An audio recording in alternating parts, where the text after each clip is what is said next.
बिस्मिल्लाहिर्रहमानिर्रहीम। Students, question number 9 है। Paper वही हमारे पास 2010 का है, मई जून का। वेरिएंट 1-1, इसके वेरिएंट 1-2 और वेरिएंट 1-3 अगर आप देखेंगे तो तीनों सेम वेरिएंट्स हैं। An experiment is carried to measure the extension of a rubber band for the different loads.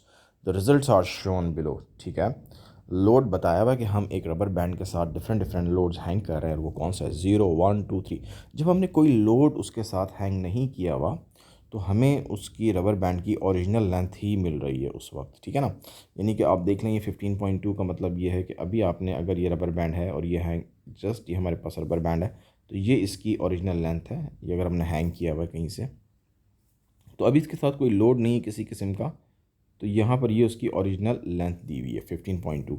अब एक्सटेंशन जब आती है जब कोई लोड हैंग करते हैं, जैसे कि आप देखें 1 न्यूटन लोड हैंग करते के साथ ही उसमें एक्सटेंशन आई है 1 सेंटीमीटर की, और अब वो 15.2 से इंक्रीज़ होकर 16.2 सेंटीमीटर लेंथ हो गई है। यानी कि यहाँ पे इसी में अगर मैं आपके सामने थोड़ा सा कुछ इसमें शो करना चाहूँ कि अब ये थोड़ा इंक्रीज़ करके यहाँ पे 15.2 से, जैसे ही हमने यहाँ पे कोई लोड इसके साथ अटैच किया है तो इसमें एक्सटेंशन आई है, और एक्सटेंशन कितनी आई है आपके पास? वो 1.2 सेंटीमीटर की एक्सटेंशन आ गई है। अच्छा, अब ये बात जहन में रखिएगा बहुत अच्छी तरह से, जो मैं बताने जा रहा हूँ कि जो भी एक्सटेंशन आती है ये ओरिजिनल लेंथ में आती है। अच्छा, यहाँ पे ओरिजिनल लेंथ कौन सी है? मैंने इसको सर्कल कर दिया, ये है 15.2। अब ये आपकी ओरिजिनल लेंथ है, और जितनी भी एक्सटेंशन आनी है लोड हैंग करने पे वो इसी ओरिजिनल लेंथ में आनी है।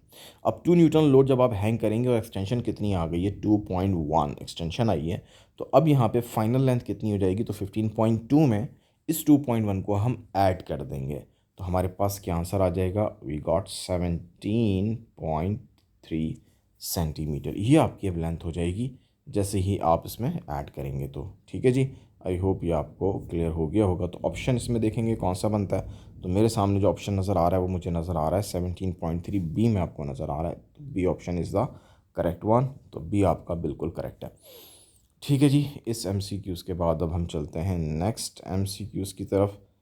नेक्स्ट एमसीक्यूज़ में कहा जा रहा है energy is stored in a battery and in a box of the matches, which type of the energy is stored in each of them. देखें जी, बैटरी जो होती है ना, जो आपके घरों में भी लगी हुई होती है, यूपीएस के साथ जाके देखें तो बैटरी रखी होती है, उसमें हम एसिड वगैरह यूज़ करते हैं, केमिकल रिएक्शन हो रहा होता है उसमें।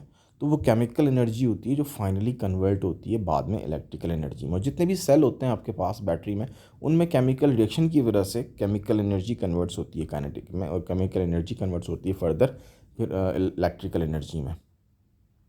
इसी तरह से जो मैच स्टिक्स होती हैं, जब आप उनको रब करते हैं तो उनके अंदर भी केमिकल रिएक्शन की वजह से फिर वो हीट एनर्जी को जनरेट करते हैं, तो केमिकल एनर्जी ही उनमें स्टोर होती है। तो इन दोनों केसेस में हमारे पास जो एनर्जी स्टोर्ड है वो केमिकल है। तो उसमें कौन से ऑप्शन पे हम जाएंगे? यकीनी तौर पे ऑप्शन ए ही बनता है। ठीक है जी, केमिकल एनर्जी बिल्कुल। आई होप अच्छा, ये जो इन्होंने थोड़ा सा कंफ्यूज करने के लिए बॉक्स ऑफ द मैचेस में थर्मल के साथ लिखा है इंटरनल थर्मल, तो ऐसा नहीं है। जब आप उसको रब करते हैं तो वो केमिकल रिएक्शन होता है, और केमिकल रिएक्शन होने की वजह से फिर वो एनर्जी केमिकल एनर्जी कहलाती है। नंबर 11 की बात करें, a man lift the 20 bricks each of the weight 6 newton. What other information is needed to calculate the useful work done in lifting the bricks. देखें जी, वर्क डन का formula recall कर लें। तो देखिए, फोर्स तो आपको बता दी कि 6 न्यूटन की वो ब्रेक है जिसको आप उठाना चाह रहे हैं, लेकिन आप 6 न्यूटन की फोर्स तो लगाएंगे लगाएंगे, लेकिन वर्क कैलकुलेट करने के लिए आपको सिर्फ फोर्स से काम नहीं चलेगा, उसके साथ आपको एक चीज़ और भी बतानी पड़ेगी। और आप समझ ही गए होंगे मैं कौन सी क्वांटिटी की बात करने लगा हूँ, क्योंकि अब इक्वेशन में लिखने जा रहा हूँ और वो आपके सामने आ गई है, फोर्स इंटू डिस्टेंस। तो फोर्स तो पता है, जो आपको फाइंड करना है वो है डिस्टेंस। डिस्टेंस आपको मालूम होना बहुत ज़रूरी है, इसलिए ऑप्शन ए जो उन्होंने कहा है, the distance he lift the blocks, ये ब्रिक्स जो वो डिस्टेंस कवर करेंगी वो बताना बहुत ज़रूरी है। बाकी तीन ऑप्शंस में से आपका कोई भी ऑप्शन ठीक नहीं है। ठीक है जी, आई होप ये आपको अच्छे से क्लियर हो गया होगा। नेक्स्ट एमसीक्यूज़ की तरफ चलते हैं। Number 12, to prevent a cement mixer sinking into the soft ground, the mixer is placed on a large flat board. आपने देखे होंगे कंस्ट्रक्शन होते हुए ये मिक्सर होते हैं जो सीमेंट को मिक्स कर रहे होते हैं। इसमें सब बहुत सारी चीज़ें, यानी कि स्टोन्स वगैरह होते हैं, उनको क्रश ये मिक्स हो रहे होते हैं। इसमें यहाँ सीमेंट भी होता है और बजरी वगैरह पता नहीं क्या का सैंड वगैरह इसमें मिक्स करके इसको मिक्स किया जा रहा होता है। कंस्ट्रक्शन के लिए यूज़ होता है, बड़ा हैवी होता है, तो इसका प्रेशर काफ़ी ज़्यादा होता है। लेकिन यहाँ पे देखें सॉफ्ट बोर्ड यूज़ कर लिया गया। अब सॉफ्ट बोर्ड यूज़ इसलिए किया गया कि प्रेशर कम हो जाए। क्यों? क्योंकि एरिया नीचे ज़्यादा हो जाएगा, देखें ना, खाली ये टायर पे होता तो एरिया कम होता इसका जो कांटेक्ट में होता ज़मीन के साथ। मिसाल के तौर पर चले मैं आपको थोड़ा सा मार्क भी कर देता हूँ यहाँ पे कि ये अगर आपके पास टायर पे रखा हुआ है यहाँ पे, ठीक है, दिस वन, तो ये जो टायर्स पे रखा हुआ है तो यहाँ पे टायर्स का एरिया अगर देखा है हम यहाँ पे, जहाँ मैं इनको हाईलाइट कर रहा हूँ, ये वाला एरिया, दिस वन, तो ये एरिया जो टायर्स के नीचे था ये तो बहुत कम था, लेकिन अब बोर्ड प्लेस करने की वजह से इसने ज़्यादा एरिया ले लिया। और ज़्यादा एरिया होने की वजह से अगर मैं आपको बताऊँ कि प्रेशर का क्या रिलेशन है फोर्स एरिया के साथ, तो आप यकीनी तौर पर समझ जाएंगे कि एरिया ज़्यादा होता है, प्रेशर कम हो जाता है। अब चलते हैं अपने ऑप्शंस की तरफ और देखते हैं कि इन ऑप्शंस में क्या बात हो रही है। उन्होंने कहा the large area decreases the pressure on the ground, पहला ही ऑप्शन ठीक हो गया, तो बाकी ऑप्शन पढ़ने की तो वैसे ज़रूरत नहीं है, लेकिन चलें फिर भी पढ़ लेते हैं। The large area increase the pressure, ये तो हो ही नहीं सकता। The large area decrease the weight on the ground, तो वेट तो भाई उसका उतना ही रहेगा जितना पहले था, फोर्स तो वो उतनी ही लगा रहा है, फोर्स तो सेम रही है, लेकिन सिर्फ एरिया के ज़्यादा होने से प्रेशर आपका कम हो गया है।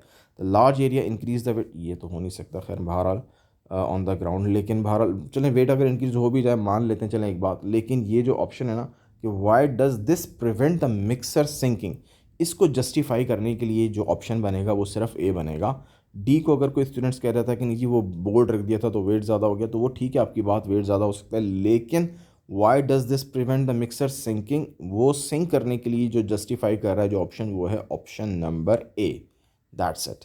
आई होप गाइज ये आपको क्लियर हो गए होंगे। Thank you so nice of you.